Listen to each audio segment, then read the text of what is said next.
Welcome into Rob Wright's Gen X Pop Culture, and on today's show, I'm going to give you my top 10 baseball movies, but I want to talk a little bit briefly about baseball, which is the featured subject of all these films. Baseball can be a very magical sport. And for me, it was very magical last year because I'm a Texas Ranger fan. And for the first time ever, my Texas Rangers had a very magical moment where they actually won the World Series for the first time in history. And so this year, coming into the 2024 season, which starts this week, as I'm recording this, I can say that my Texas Rangers are defending champions, which is something that's never been said. But the magic of the moments that were captured in real life baseball translate really well to film. The stories of players, the stories about the game, the stories of how we learn how to play the game are often subjects of wonderful films that have been made over the years. I would venture to say that out of all the sports movies that have ever been made, baseball is probably the predominant sport that makes up these sport movies. And today we're going to talk about how the magic of the real game translates into the magic in the movies and in these films. So with my top 10, just so you know, I grew up in the 80s and 90s, so most of these films are going to be from that time period. I know there are a lot of great films that came way before that I've only seen like once or twice, or I've only seen part of, so some of those films may not be on this list.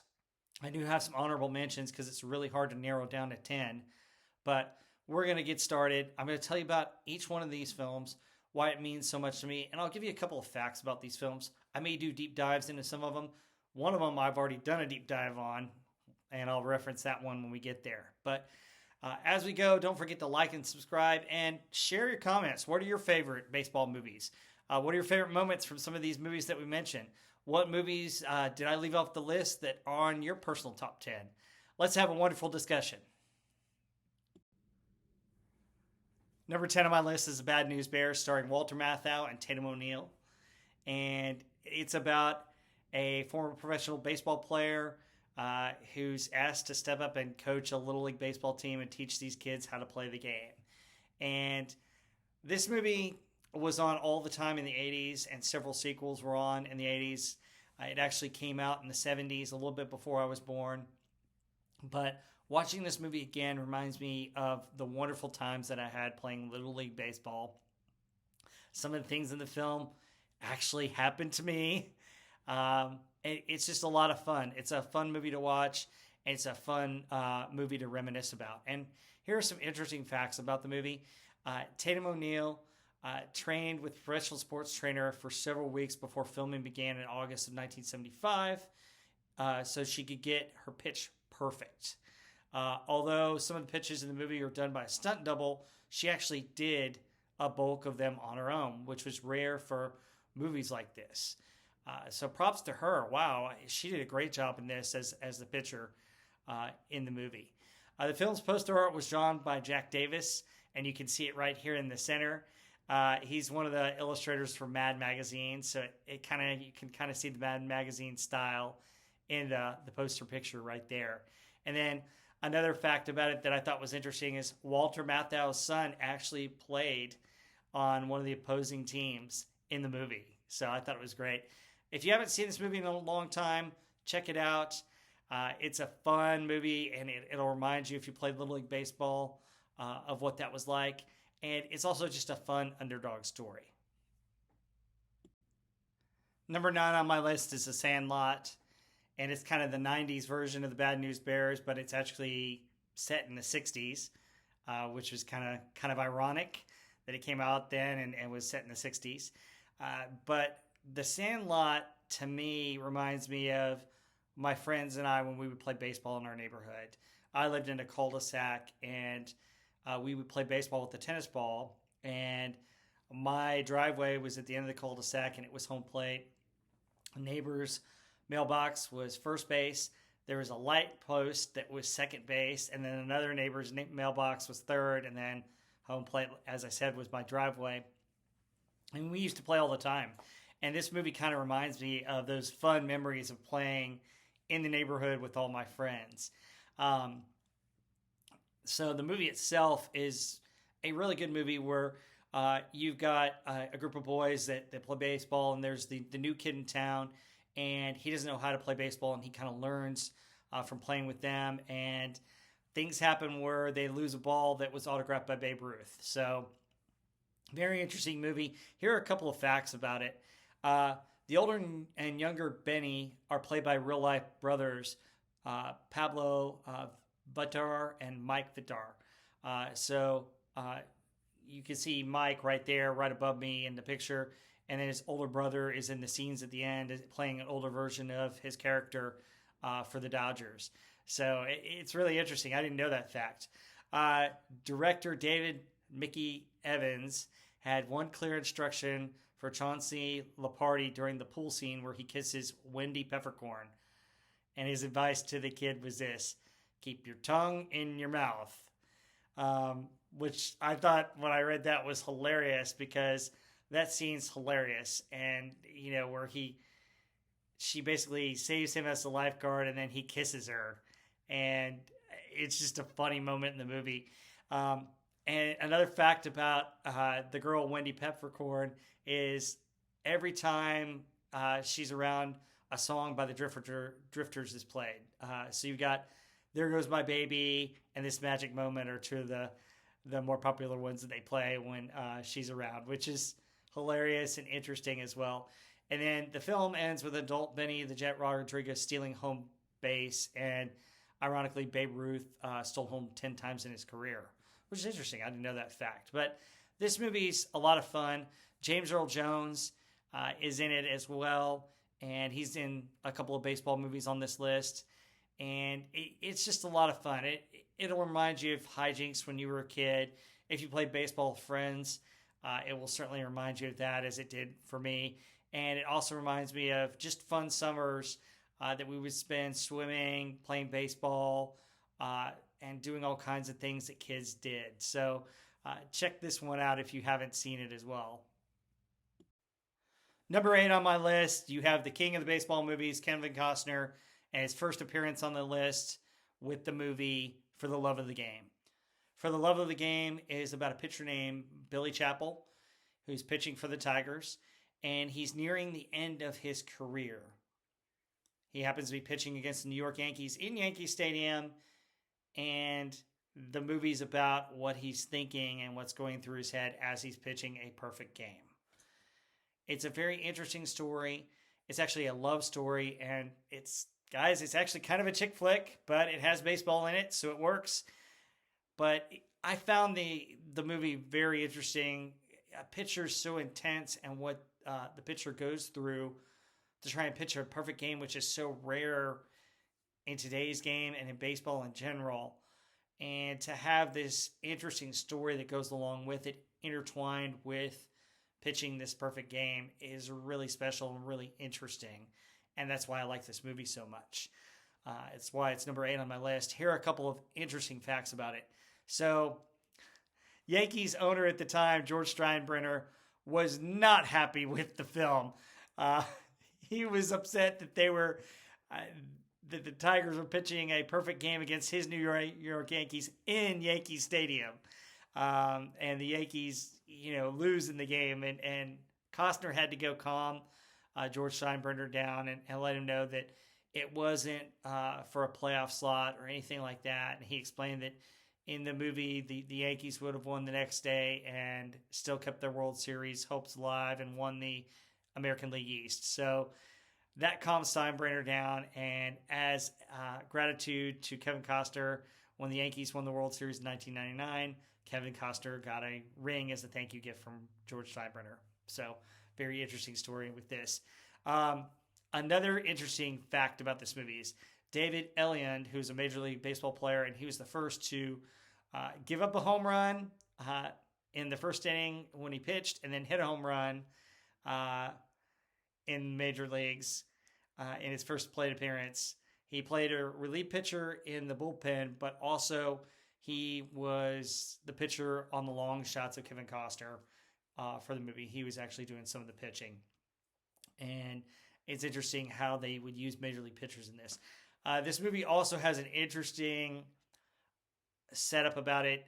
Kevin Costner was supposed to have a nude scene in it that got cut because they wanted it to appeal to a broader audience.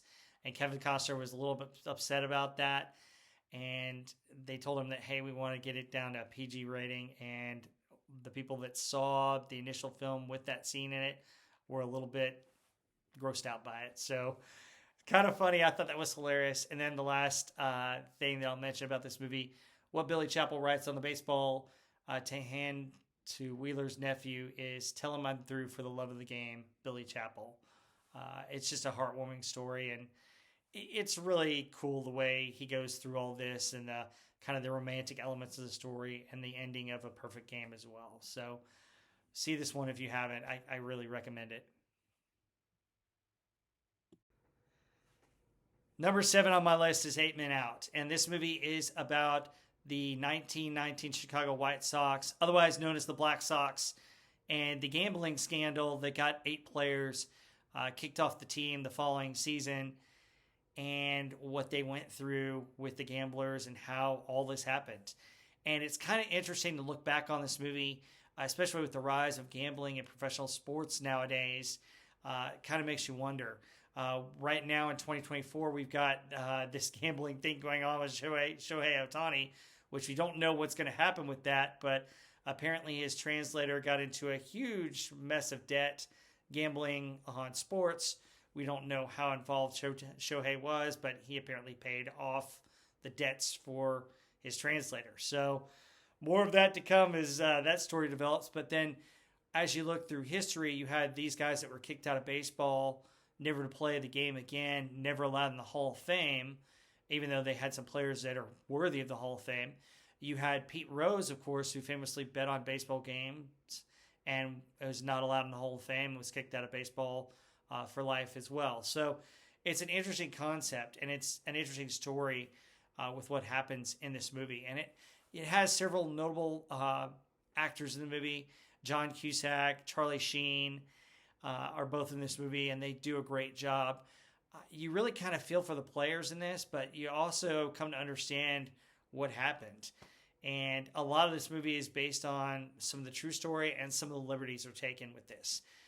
Here are some interesting facts about this movie. So they got a lot of the baseball right in the movie. One of the key things about baseball back then was players would leave their gloves on the field.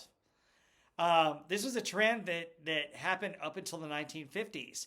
And the problem that it would cause is that you'd have, balls batted, they would hit the gloves. You had players stepping and tripping on them. And so Major League Baseball by the 50s started fining players and started making rules to where you had to take your glove back with you into the dugout. So I thought that was interesting how they did that in this movie and really showed what baseball was like back then. Another really interesting thing about this movie involves a real life newspaper article. So in the movie, a child utters the famous quote, "Say it ain't so, Joe," when Joe Jackson, was going through the trial about fixing games. In real life, a Chicago reporter was standing close by when a boy said something to the effect of, "Say it didn't really happen, Joe." And so the reporter took liberty with the words so that he could put it in his story, and his story headline said, "Say it ain't so, Joe." So that's where we get that. It really wasn't uttered that way in the movie or in real life. It was creative license by the newspaper person. And the last fact about this, in the film, Claude Lefty Williams intends to pitch an honest game in his final start and changes his mind after a mobster threatens to kill his wife. He's included in the movie, which this in the book of which this movie is based upon. However, in real life, that didn't happen that way. It was made up, and it was kind of an incident that he admitted that he made up because he didn't want to get sued or any kind of plagiarism on the book, but that didn't really happen in real life. Surely the gamblers had all kinds of things on these players, and it was interesting and fascinating what happened. And part of the reason why they took the money is baseball players at the time didn't get paid a whole lot, and Comiskey was known to be, rather cheap with players and not really paying them a whole lot of money. And so, in order to supplement their income, not only did they work in the off season, but they decided to fix the game with gamblers so they can earn quite a bit more money. So, 8 Men Out, interesting film. Check it out if you haven't already seen it. Number 6 is A League of Their Own. It's about the Professional Women's Baseball League that started in the 1940s when a lot of the professional Major League Baseball players went to war in World War II and served in World War II. So they started a real league, and this is about that league. The story revolves around two sisters joining the league and how they grow through baseball, playing with each other and then eventually against each other. And it's a really fun, funny, heartwarming movie. It has loads of talent in it. Gina Davis and Lori Petty, Tom Hanks, Rosie O'Donnell, Madonna. John Lovitz has a hilarious cameo in the movie. And it's just a lot of fun. It's a lot of fun to watch and really good to see what these girls go through. The other aspect of this movie that really hit home also was the fact that some of these women were playing ball while their husbands were over serving in the military and fighting in the war.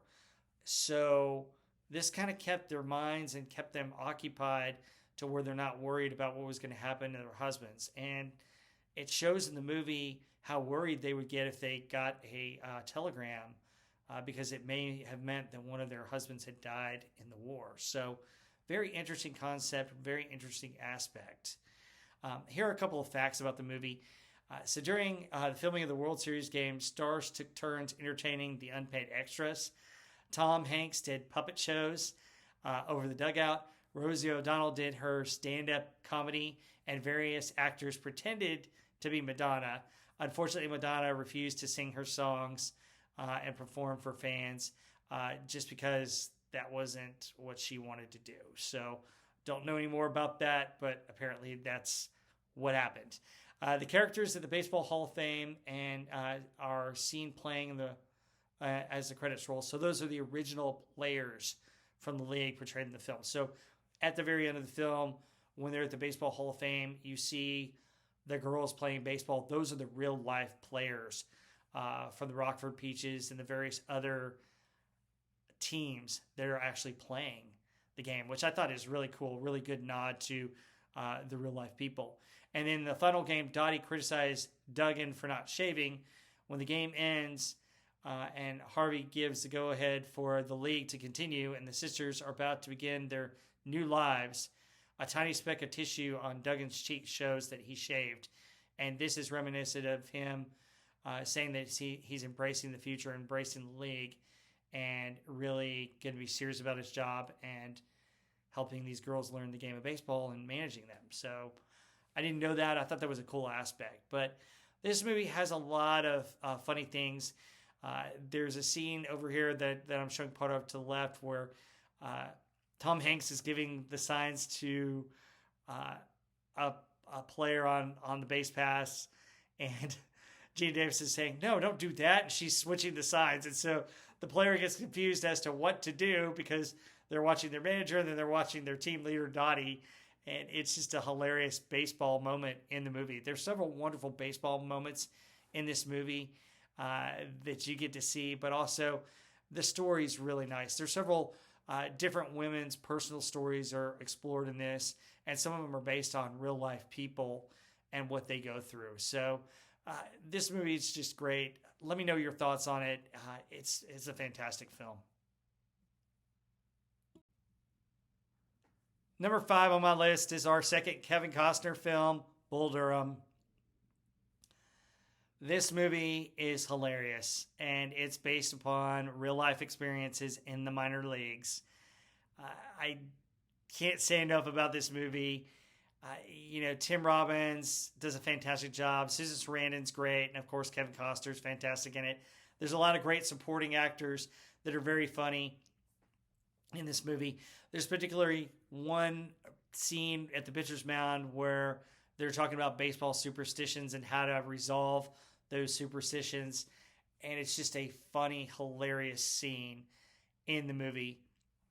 A lot of great baseball moments in this movie as well. Let me tell you a couple of facts about it. So Ron Shelton cast Tim Robbins over the strong objections of the studio. They wanted Anthony Michael Hall instead. Shelton had threatened to quit before they backed off and let him hire Tim Robbins. Anthony Michael Hall will appear in another movie that we'll talk about coming up. This is the most interesting fact about this movie that I read. Kurt Russell, yes, Kurt Russell helped Ron Shelton develop the script and was originally penciled in to play Crash. Kurt Russell actually played baseball growing up. He played in high school, and I think he was about to play in college when he decided to go into his acting career. I remember reading that about Kurt Russell. But he helped him write the film, and the part actually went to Kevin Costner. After the film was made, Russell was so impressed, he actually wrote a fan letter to Costner and Shelton saying that they did a good job. So I thought that was fascinating. I didn't know that. Would have been interesting with Kurt Russell, but, Kevin Costner, you can't say enough about him. He's Mr. Baseball movie.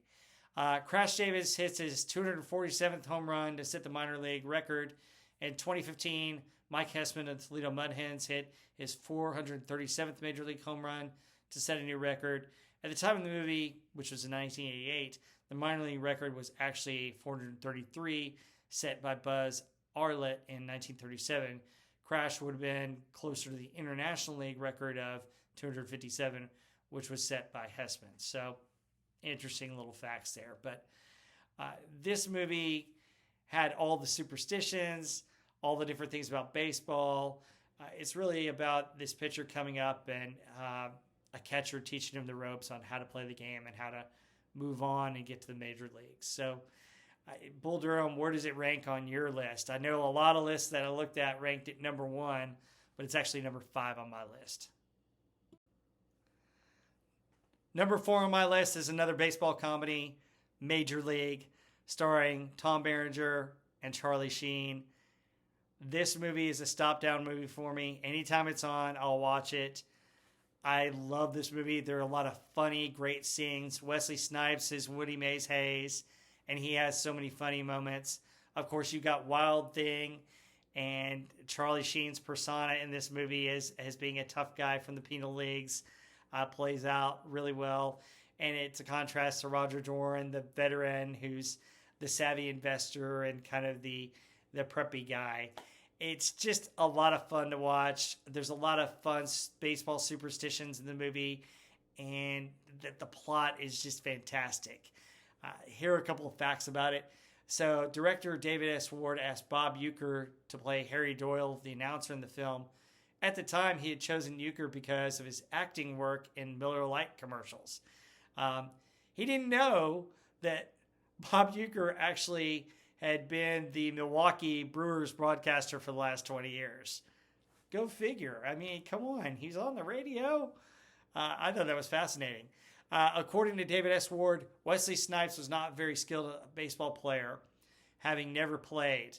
Ward said Snipes was so awful at throwing a baseball that they did not have any scenes of him throwing the ball. Which, come to think about it, you really don't see Willie Mays Hayes throwing the ball in at all. You just see him stealing bases and hitting the ball and doing push-ups and all kinds of other things. So that was an interesting fact. And then my final fact on this, in the film's original ending, Rachel Phelps admits before the final game that her bitchy persona was all an act in order to fire up the players. She says had they not had a good season, the team might have gone bankrupt. Audience preferred the bitchy Rachel, so the ending was reshot to show her misery when the Indians won, which I think is perfect. I think that's the best part about the movie, especially since they use her to really motivate the team to want to win.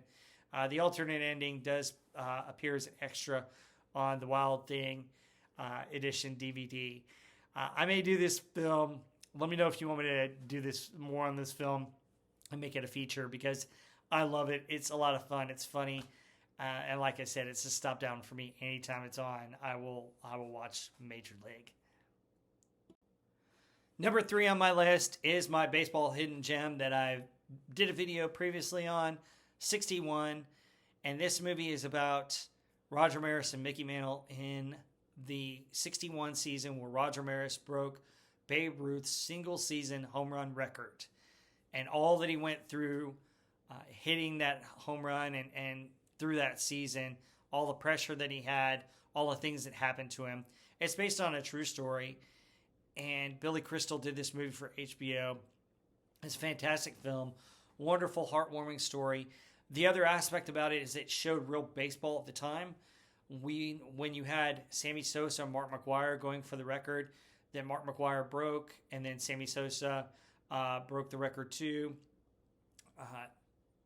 Mark McGwire set the season record for the time, and then Barry Bonds came and broke it. However, say what you want, you had the steroid scandal that we didn't know about it when the film was made, but we know about it now. So take their records with whatever grain of salt you want to take, because you could have asterisks by all of their names as well for that single season home run record, given what was going on in the game at the time and given the scandal. But this movie is fantastic. You kind of really captured the Yankees and what it felt like, all the wonderful stories. Here are just a few facts. If you want to know more about it, go watch my video on it. I'll link it below. But most of the details of the games were recreated for the film, were based on Billy Crystal's firsthand memories of having seen or watched the actual games. As a result, the film's crew called him Rain Man because he remembered all the facts about these games and his uncanny ability to remember details about this game. So Billy Crystal, Yankees fan and just extraordinarily baseball fan, and he knew all the stuff. He was also a close friend of Mickey Mantle, and this other fact, he was so close to Mickey Mantle and his family, and he was actually given permission by the family to show Mickey as he actually was with his drinking problems and what Mickey went through.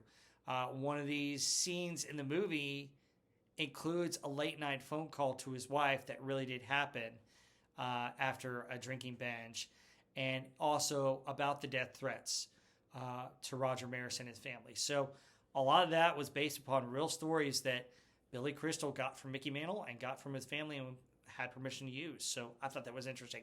The other aspect about this movie is that Anthony Michael Hall, who we mentioned previously, plays Whitey Ford in this. And Anthony Michael Hall's right-handed, but Whitey Ford was left-handed.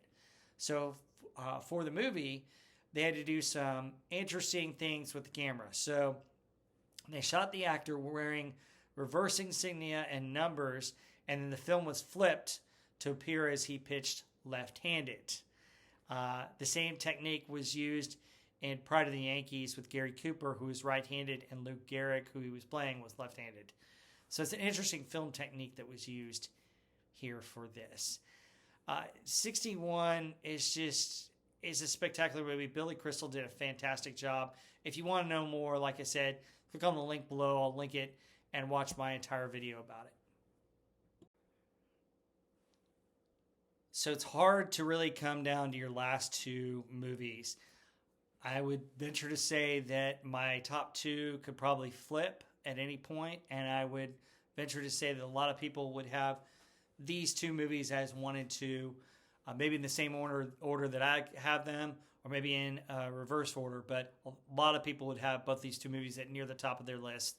Number 2 is The Natural, starring Robert Redford, and it's based on an actual book about a fictional team called the New York Knights, set in the late 1930s, early 40s. And it's about this team that's kind of down on its luck until a hitter comes and really becomes a star. And you find out about his backstory, that he was actually a pitcher coming up and that he got involved with a lady and there was a shooting and something happened with that. So really interesting movie, great baseball. This is the movie that has the wonderful, gorgeous soundtrack that you hear all the time at baseball games. And that you'll hear whenever baseball is referenced, just because the music is just so fantastic. Love this movie. An interesting fact about this movie. The movie, in my opinion, is actually better than the book. The book is completely different at the end. In the end of the book, Roy Hobbs gives in to the gamblers and strikes out and then never plays baseball again.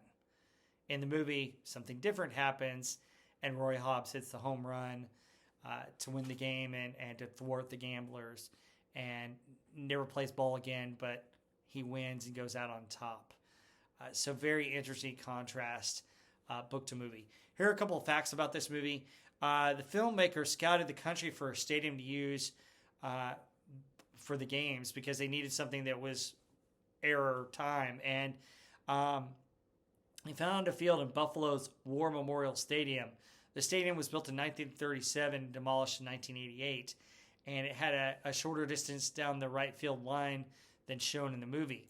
The stadium had been renovated prior to filming, which could explain the extra 100 feet displayed on the right field wall. I thought that was fascinating because I felt that the park really fit the era that they were going for in this. Another fact is Hobbs breaking the scoreboard clock with home run was inspired by Bama Rowell of the Boston Braves doubling off of Ebbets Field scoreboard clock on May 30th, 1946, showering Dixie Walker with glass. Though he'd been promised a free watch by Boliva for hitting the company's scoreboard sign, Rowell didn't get the watch until 1987. So he had to wait 41 years to get the watch that was promised to him if he hit the sign. It reminds me of the Texas Rangers used to have a sign in their previous ballpark that was way out in the outfield, and it said, "Hit it here, win a free suit." I don't think anybody ever came close to hitting that sign, but that's what this reminded me of. Can you imagine you hit a sign, it says you win a free watch or a free suit or something like that, and then the company doesn't give you that watch or suit for 40 years? That's just crazy. But it was off a true story. So another note here, it's the story does borrow from a true story about Philadelphia Phillies first baseman Eddie, I'm going to butcher his name, Watkus, where he was involved in a shooting at a hotel by a lady. So there was a real life lady who shot a major league ball player at a hotel, similar to what happens in the movie. That's happened in 1949. So interesting stuff. Let me know if you want me to do a video on The Natural. I love this movie. It's my number 2 movie, but it's got a whole bunch of other facts that are similar to this that are pure baseball facts, and then some other interesting nods in the movie and some interesting stuff that happens in the movie. So tell me below in the links if you want me to do a video on just The Natural. My all-time favorite baseball movie of all time stars Mr. Baseball himself, Kevin Costner, Field of Dreams. Love this movie.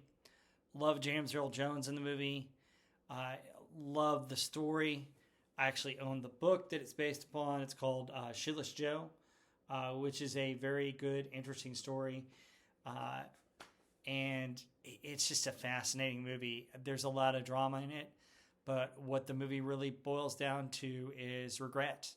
And how do you live with that regret?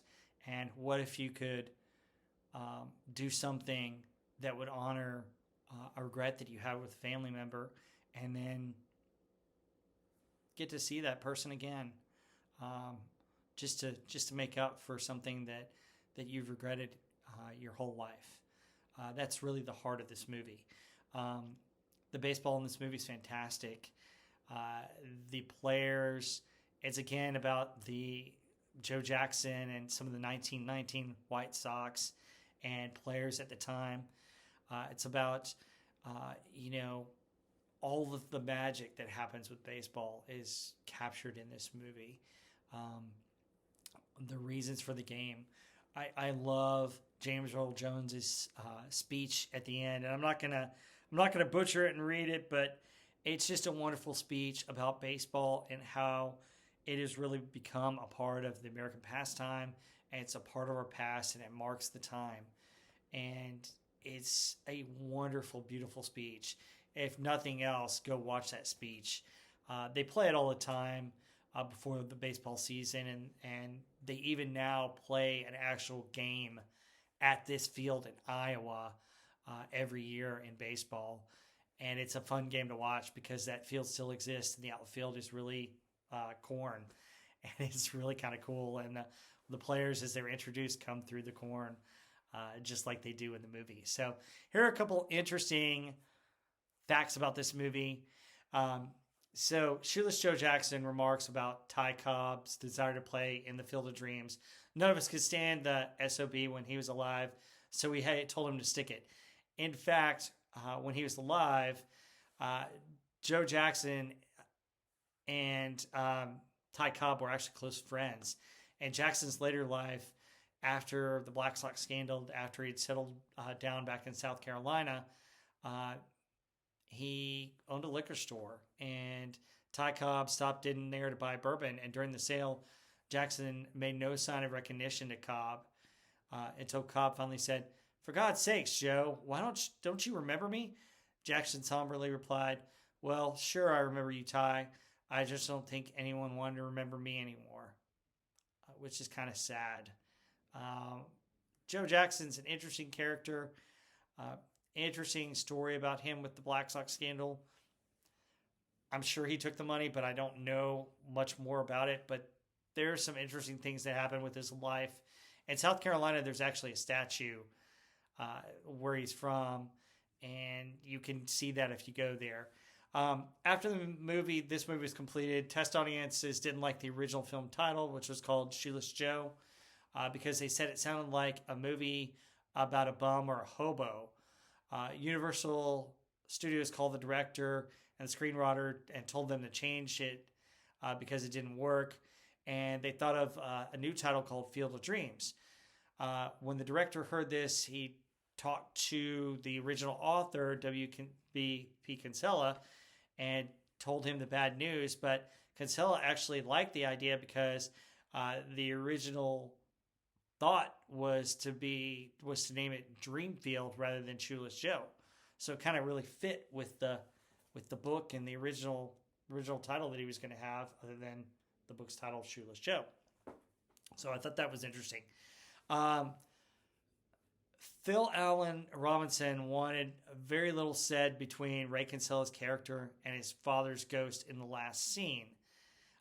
He originally wrote and shot it to have Ray catch himself as he was about to introduce the ghost of his father to his wife. Preview audiences were kind of mixed about it, and they were confused about who the character was, or thought Ray was cruel for not acknowledging their relationship. Robinson added the line, "Hey, Dad, you want to have a catch?" And it tested very well. And then he added the part where he introduces him to his wife and his daughter. So I think that's a touching scene. I love the scene at the end because it really makes up for the regret that Ray has in his life, which is what the movie's about. So what did you think of the list? Is Field of Dreams your number one movie, or is it another one? Discuss in the link below. Tell me ones that I may have left out. And oh, by the way, let me give you some honorable mentions that came close but didn't quite make it. I'll mention those really quick. I love Trouble with the Curve with Clint Eastwood. Moneyball is a great movie, which shows some facts about what happened with the A's during that time and how they came up with an interesting roster and figured out how to make the playoffs with that team. 42 about Jackie Robinson is great. The Rookie is a fantastic movie as well. So those are a couple that didn't make the list. Were one of those movies on your list? Share your list, share your thoughts below, and we'll see you on the next one.